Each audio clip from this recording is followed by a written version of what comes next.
Hey guys, and welcome back to another video. So in this video today we are going to see another problem, that is to search an element in a binary tree. So this is our further video on the topic of tree programming. So if you haven't yet saw the playlist, please check it out, as in the previous video we did how to find the maximum element in a binary tree. So yeah, just a addition to that video, we are going to search an element in a binary tree. So basically, what should be the approach to solve this problem? Okay, so for example, just think in a layman style. Okay, what is there that you are going in a particular way, and there you find that there are two particular paths that you wish to come across. Okay, one is this one and other is this one. So what would be the uh, approach? So first you would and you are to find a particular element. Let us say in the first go you are to find 11. Okay, so you don't know where 11 is at this point, so you choose this path. Okay, so you see 77, you didn't find here, so there is no path to this side, so you go this way.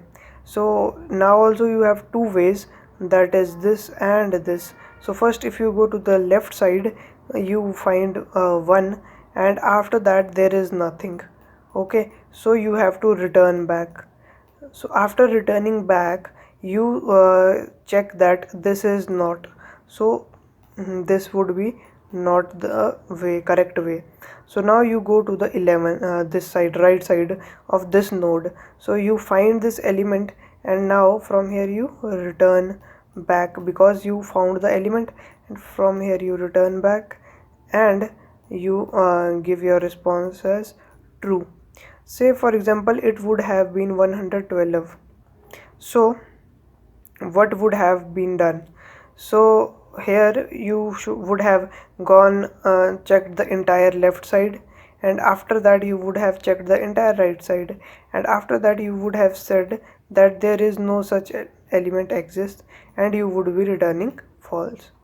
So this was how the approach, or the thinking approach, how you would go over to this question. Okay, so now this is very simple, and in programming there are 3 to 4 lines of code that we need to run, just if and else conditions only. So let's check out the code for this, guys.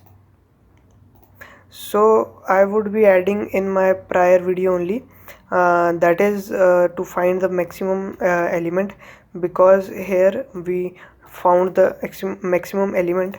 So now we would be searching the element in here only. So if you haven't watched the code for this video, it is mentioned in the prior video. So let's check out how to do the code.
So in here what we did is we created a program to search.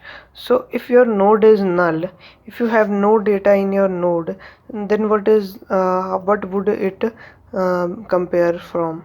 So here we are simply returning false.